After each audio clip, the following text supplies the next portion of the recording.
quando surge a ideia, e a gente comprova, aí é a criação da arquitetura. É o momento que a gente fica mais satisfeito e vê que a solução é boa, chegou-se a uma solução bonita, que é diferente, que pode ser construída. E aquele sonho do arquiteto assim. Peut-être la première question que j'ai envie de vous poser, c'est finalement, en tant qu'architecte, qu'est-ce qui vous inspire ce personnage? On est là face au grand pachyderme de l'architecture, aux grands personnages qui n'existent plus aujourd'hui. Je veux dire, même les architectes les plus importants à travers le monde n'ont pas la dimension de Corbu ou de Niemeyer, parce qu'en fait, je crois que ce sont des artistes qui ont rencontré leur temps. Mais moi, je ne voudrais pas qu'on tombe dans la grande messe quand même. À propos de Metz, lorsque je vois Brasilia, qui est pour moi une ville détestable, mais moi je préfère encore habiter n'importe quelle ville de France, du sud de la France, plutôt d'habiter Brasilia avec une espèce de culture du zoning extrêmement dramatique. Dans l'histoire de l'architecture et des grands architectes, il y a toujours un qui est le chaouche de l'autre.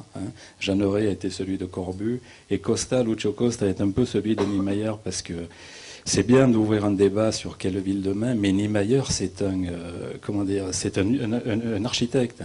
Et Lucio Costa était quand même l'urbaniste. Et je crois qu'il faut rendre à César ce qui est à César. C'est l'histoire de Brasilia, c'est une double histoire. À la fois Lucio Costa urbaniste et puis Niemeyer architecte. Voilà ce que ça m'inspire. On est dans une gestion platonicienne du symbole, dans un processus totalement accéléré, quasi schizophrénique, avec des objets qui sont remarquablement écrits, évidemment. Au-delà du plan pilote de Brasilia, c'est-à-dire des belles images du centre de Brasilia administratif, comme vous a montré, il y a des quartiers entrées de favelas où il n'y a pas encore l'électricité. Ce sont des favelas horizontales, parce que Brasilia, c'est tout plat, mais la réalité sociale de Brasilia, c'est celle-là.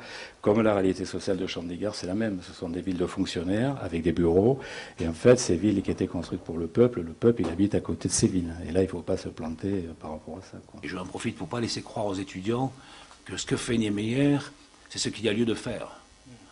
Certainement pas. Ça n'obéit absolument pas à une réalité. C'est une architecture qui n'est que l'ombre portée esthétique d'une projection éminente, d'une relation au pouvoir ultime, au pouvoir centralisé, même au pouvoir dictatorial de la bureaucratie et du politique associé. Ça parle de ça. J'entends quand même avec plaisir mon camarade de longue date avouer quand même que le peuple, il est en dehors de la centralité planifiée et que la zone planifiée, c'est là où s'exerce le pouvoir de la bureaucratie, de l'administration, de l'Église, du clergé, des militaires, des ministères, etc., etc. Bon, faut pas trop raconter de conneries là-dessus. Mais c'est pas la question que tu m'as posée. Parce que je m'égare vite, il faut me recentrer, tu sais.